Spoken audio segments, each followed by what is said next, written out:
Hello, I'm Kyle, and welcome to Bedtime Verses with Kyle. Just a little poetry to help you get ready for bed. So today we have something by Sir Richard Fanshawe. His dates are 1608 to 1666. Wasn't a young man when he went, but he wasn't old. So this is called Ode on His Majesty's Proclamation, commanding the gentry to reside on their estates. So this sounds like 1630. 1630s. It sounds like wartime stuff. Okay. Excuse me. Revolution? No, not quite. I think war with the Dutch. Yes, there's a great Protestant war across across Europe as well. Protestant versus Catholics. Very one of the first ones, and some say that if the Protestant forces hadn't won, then the world would be very different. Okay. Here we go. Now war is all the world about, and everywhere Erinness reigns, or else the torch so late put out, the stench remains. Holland for many years hath been of Christian tragedies this stage, yet seldom hath she played a scene of bloodier rage. And France, that was not long composed, with civil drums again resounds, and ere the old are fully closed, receives new wounds. The great Gustavus, the great Gustavus. The great Gustavus in the west plucks the imperial eagle's wing, than whom the earth did ne'er invest a fiercer king, revenging lost Bohemia, and the proud wrongs which Tilly did, and tempereth the German clay with Spanish blood. What should I tell of Polish bands, and the bloods boiling in the north, against whom the furied Russians their troops bring forth, both confident, this in his purse, and needy valor set on work, he in his axe, which oft did worse the invading Turk, who now sustains a Persian storm, their hell that made it suffers schism. This war, forsooth, was to reform Mahometanism. Only the island which we sow, a world without the world, so far from present wounds, it cannot show an ancient scar. White peace, the beautifulest of things, seems here her everlasting rest to fix, and spreads her downy wings over the nest, as when great Jove, usurping reign, from the plagued world did her exile, and tied her with a golden chain to one blessed isle, which in a sea of plenty swam, and turtles sang on every bough, a safe retreat to all that came, as ours is now. Yet we, as if some foe were here, leave the despised fields to clowns, and come to save ourselves as 'twere in walled towns. Hither we bring wives, babes, rich clothes, and gems, till now my sovereign the growing evil doth oppose, counting in vain. His care preserves us from annoy, of enemies his realms to invade, unless he force us to enjoy the peace he made. To rule themselves in envied leisure, he therefore sends the landed heirs, whilst he proclaims not his own pleasure, so much as theirs. The sap and blood of the land, which fled into the root and choked the heart, are bid their quickening power to spread through every part. So this goes on, but we'll do the rest tomorrow, because it's a long one. So he's describing this continental war. Gustavus Magnus, what was his name now? King of Sweden, was apparently quite a military genius, actually, although he died in one of the final battles of that war. Gustavus Adolphus, that's what it is. Gustavus Adolphus. So yeah, all of Europe is embroiled in this sort of holy war. What is it called? It's not the 30 Years' War, is it? No. Is it? This is what happens when you don't do any research beforehand. Anyway, it's one of those wars. Catholic, Protestant, so it was a big schism, and many of the European powers went to war about it. Protestantism came out legitimated, so some might be happy about that. I'm happy about that for various reasons. I'm not Protestant, but the more individualistic stuff that came with it. So I leave that to the philosophers to debate on their channels. I'm just talking about history here. So what he's saying is England was then suffused with peace, and everyone is collecting in the towns, and the king's like, why? Just go to the countryside, spread out. Why are we all bunched up like this? Although the king himself in 10 years would be deposed, and revolution would find England. So this was the calm before the storm, 1630. Back with Sir Richard Fanshawe, his ode on His Majesty's Proclamation, getting all the rich people the hell out of the cities, back into the country, just get out of here. Okay, so here we continue. So Europe is at war. And now Fanshawe is saying the king just says, go hang out. Just get out of here. Go hang out. And we resume. Oh, 'twas an act not for my muse to celebrate, nor the dull age until the country air infuse a purer rage. And if the fields as thankful prove for benefits received, as seed, they will to quite so great a love a Virgil breed. A Tityrus that shall not cease. A Tityrus that shall not cease, the Augustus of our world to praise, in equal verse, author of our peace and halcyon days. So he's saying this motion will send everyone to the country and a kind of exile, and it will create poets, which happened in the ages of Rome, and they praised the Emperor Augustus. Okay.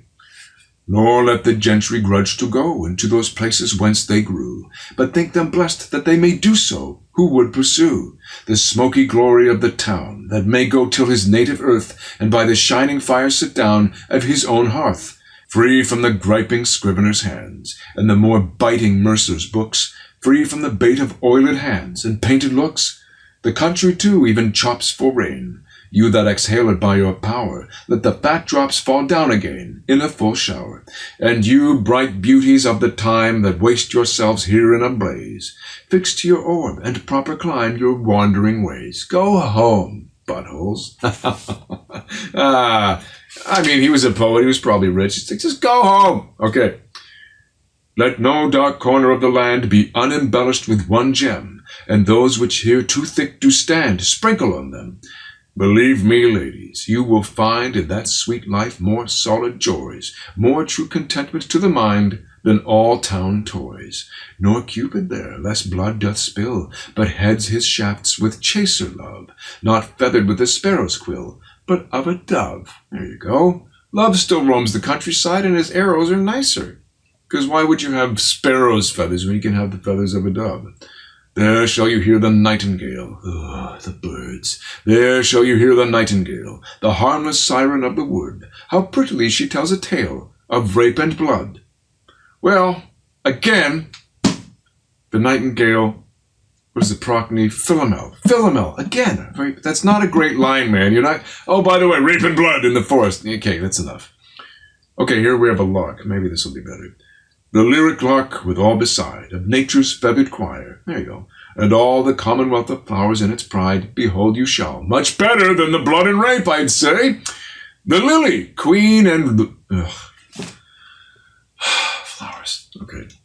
The lily, queen, the royal rose, the gillyflower, prince of the blood, the courtier tulip, gay in clothes, the regal bud, the violet, purple senator, how they do mock the pomp of state, and all that at the surly door of great ones wait. Plant trees you may, and see them shoot up with your children to be served to your clean boards, and the fairest fruit to be preserved, and learn to use their several gums. 'Tis innocence in the sweet blood of cherry, apricots, and plums to be imbrued. You know, that started off so good, and then it just devolved into something. I mean, devolve's not the right word, but that's how we use it. Devolve means to, like, pass on authority, means to pass on. But now we mean to de-evolve, to regress, to atavise. Yes, atavise. It's to atavise into some lame... Sir Richard, you were doing so well. We just ignored the last page of that. Also, check me out as Drago on the new Bakugan on Netflix. Woo! Tonight, we have John Milton, who is one of my favorite poets. He wrote Paradise Lost, Paradise Recovered, I believe, which no one has read.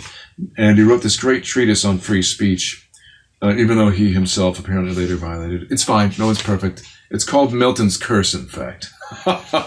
Someone who defends free speech and then goes on to violate it. The poor guy, it's named after him. Milton's Curse. Never be guilty of Milton's curse. We forgive you, Milton, though, because your poetry is divine. And to prove it, we're going to read a selection. Here we go. We're going to read, it's a kind of sonnet. No. It's a piece called At a Solemn Music by John Milton. And his dates are 1608 to 1674. That's not bad. That's not bad. Okay.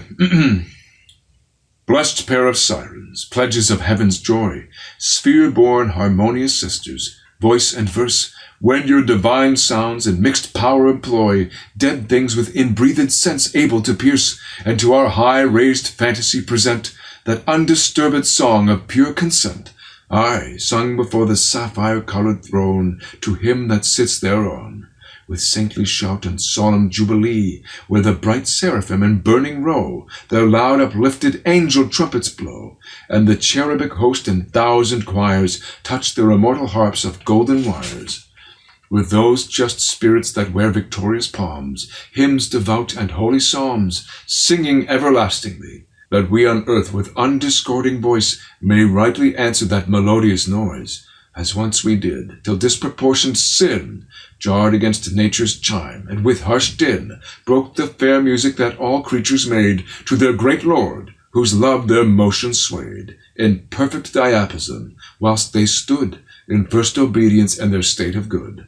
Oh, may we soon again renew that song, and keep in tune with heaven, till God ere long to his celestial consort us unite, to live with him, and sing in endless morn of light.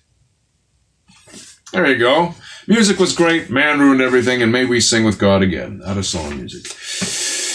I don't know. It can't be all that bad. Okay, well, yeah. Right? Let's just cut this little part here. There we go. Yeah, heavenly music from the cherubim and the seraphim, and then a man came along and ruined it all, apparently. I don't know. John Milton didn't hear Wagner, so I don't think he gets to say anything.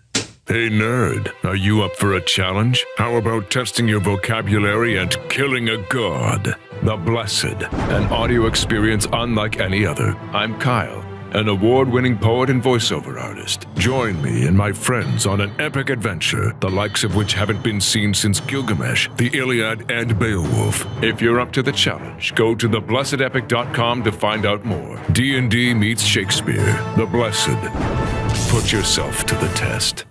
Here we go, more John Milton. Here we have a piece from Comus. Comus speaks. The star that bids the shepherd fold, now the top of heaven doth hold, and the gilded car of day his glowing axle doth allay in the deep Atlantic stream, and the sloped sun his upward beam shoots against the dusky pole, pacing toward the other goal of his chamber in the east. Meanwhile, welcome joy and feast, midnight shout and revelry, tipsy dance and jollity. Braid your locks with rosy twine, dropping odors, dropping wine. Rigor now is gone to bed, and advice with scrupulous head, strict age and sour severity, with their grave saws in slumber lie. Party time! We that are of purer fire imitate the starry choir, who in their nightly watchful spears lead in swift round the months and years. The sounds and seas with all their finny drove now to the moon in wavering Morris move, and on their tawny sands and shells trip the pert fairies and the dapper elves. By dimpled brook and fountain brim the wood nymphs, decked with daisies trim, their merry wakes and pastimes keep. What hath night to do with sleep? Night hath better sweets to prove. Venus now wakes and wakens love. Come, knit hands and beat the ground in a light fantastic round. Party time! All the old people, all the fuddy-duddies are gone to bed. It's time to be young. Remember those days. Night. Night is the mistress of promise. That is my line, by the way. The mistress of promise, night. Yes. Well, that's just a good one. So, too bad it's not Friday. Too bad it's not Friday, but maybe you can party on a Thursday. Make me Batman. You're not well, Mr. Wayne. You need professional help. Liar! You know what's going on. This is a dream, and you're the one responsible. A dream. Why do you think that? I suspected it from the start. I knew I was right when I tried to read the newspaper.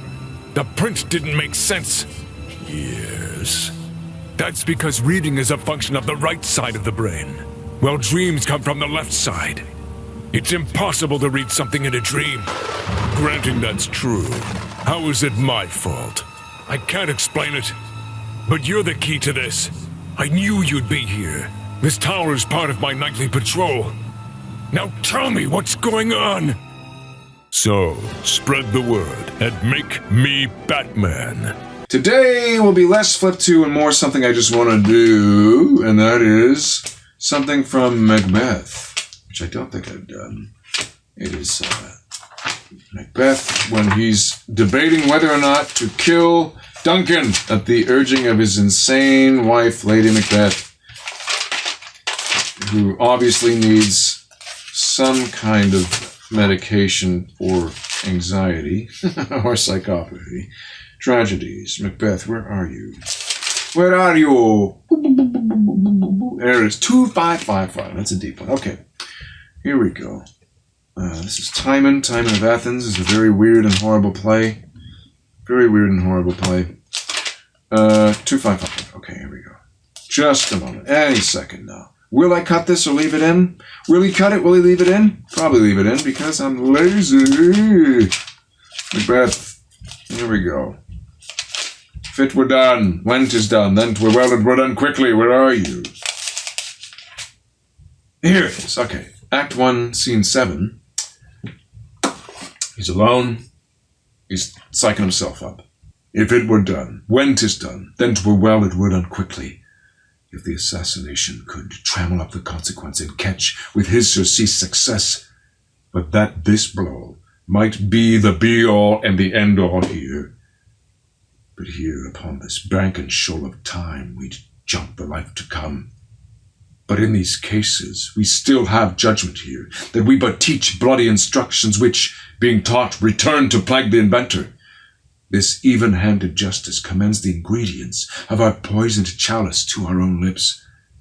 He's here in double trust, first as I am his kinsman and his subject, strong both against the deed, then as his host, who should against his murderer shut the door, not bear the knife myself.